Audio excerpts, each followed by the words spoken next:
On Capitol Hill, House Speaker Mike Johnson spent the day juggling his foreign aid priorities for Ukraine and Israel with potential threats to his job from members of his own party. Lisa Desjardins is here to explain. So, Lisa, lots of consequential topics all being debated at once today. That's right. In the past day, some very significant breaking news, especially out of the House of Representatives, and even by the standards of this Congress. The drama and the stakes for this week are perilously high. Thank you, Mr. Leader. After 6 cautious months, it's a big day on Capitol Hill, and Mike Johnson is now defining and risking his speakership with a high-stakes push to aid Ukraine and Israel. I put out a preliminary plan, as you all know, on these measures to handle these matters from Israel to Ukraine to the Indo-Pacific region. It's a big move, with reporters waiting for details,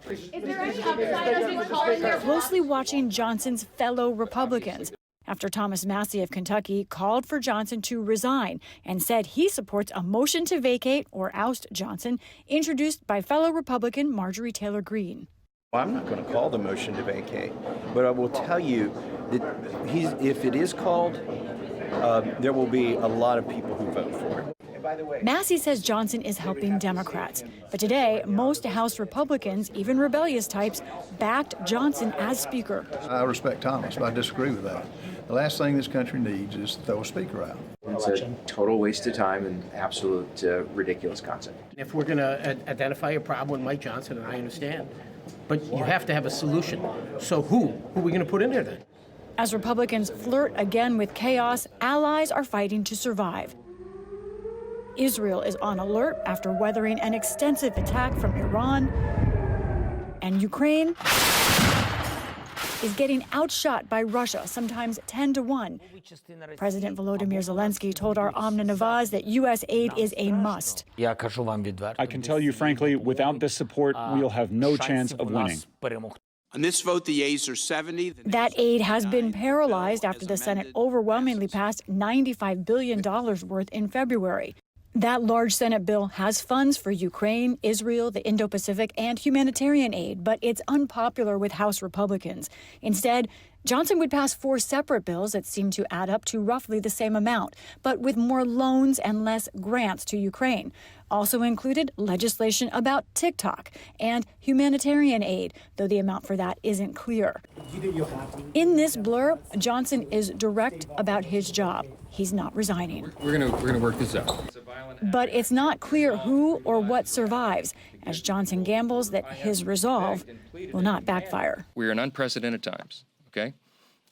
We're in dangerous times, as has been articulated here, around the world, and here at home. We need steady leadership. We need steady hands at the wheel.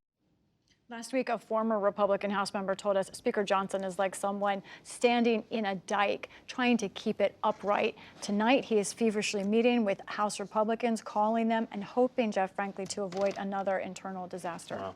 Well, let's start, Lisa, with Ukraine aid, because for weeks now, President Biden has been saying if the House Speaker just brings this bill to the floor, it will pass. Is that still the case?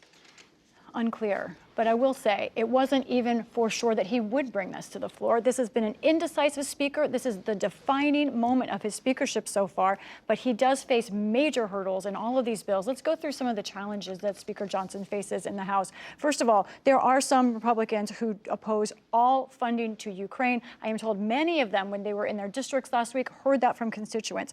Also, there are some who want more oversight in the bill of Ukraine than the Senate was willing to give on Israel. Now, there are some in both parties that would like conditions on Israeli aid. That is very complicated. And then we have the border, yet another simple, not at all simple issue. Some Republicans are demanding that there be border security elements in these bills before they can vote for any of this. So essentially, Johnson has 2 options now, trying to get all this passed this week. The easy way, which would be with House Republican support, get all this onto the floor, get some amendments, have some debate. But Republicans may not even agree with that. So then he's got the hard way. He needs 2/3 vote of the House, which would include Democrats. If he includes Democrats to pass these things, then his speakership is on the line. Well, how close is he right now to being ousted? That's the right question. Incredibly close. By my count, knowing just the 2 who support motion to vacate right now, 216 votes to keep him, 215 votes potentially to oust him. Just one vote. And I know at least one Republican who is thinking about also voting to oust him. Now, one of the issues here, of course, is Marjorie Taylor Greene. I just spoke with her a short time ago. My sense is that she is not ready to pull this trigger this week. She is trying to push this off. That can change any day. Now, if they do put this motion to vacate on the floor, as you well know, someone that can save Speaker Johnson, House Democrats. However, a theory running around now is House Democrats also potentially, if the math works out, have the power to install Hakeem Jeffries as the Speaker of the House. I asked them about this today, and they said essentially if they have the ability to do it, they very well may. Look, I think I feel very confident speaking for the Democratic caucus that we want Hakeem Jeffries to be Speaker. Whether that happens in this calendar year or in January, that's the focus. Mathematically, it's possible. This is some high-level game theory in a way. I don't know if you've The Prisoner's Dilemma. There's a reality show called The Prisoners. Who do you trust? Who's lying? Who wants to make deals with who? It is not clear right now. The difference with this high-level game theory, however, of course, is the stakes are impossibly high for this country, for Ukraine, and for Republicans. Well, let's talk about this unprecedented impeachment trial of DHS Secretary Mayorkas. What was significant here, and what was really just political theater?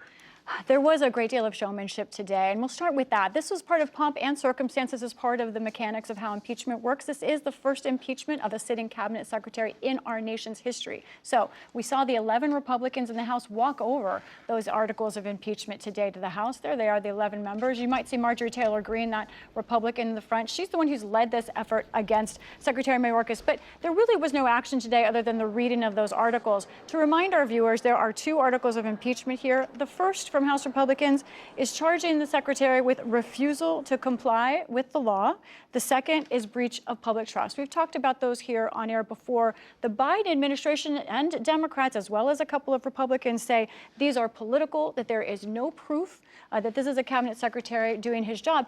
And to that point, what did Secretary Mayorkas say today? He was on Capitol Hill in a budget hearing, did not talk about impeachment. Instead, when we heard from Secretary Mayorkas today was that he has an agency that needs more resources and that he needs more guidance from Congress over how to secure the border. And that's in that immigration bill that Democrats pushed that Republicans ultimately blocked.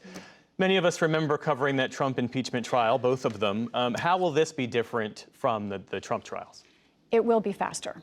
This is what we expect tomorrow. The Senate will convene shortly after lunchtime. They are required to do that. After that, the rules of impeachment are not really spelled out in the Constitution. There are just 9 pages of impeachment rules. We think this could just be a matter of hours tomorrow, but we'll watch it closely. Lisa Desjardins, thanks to you as always. Welcome.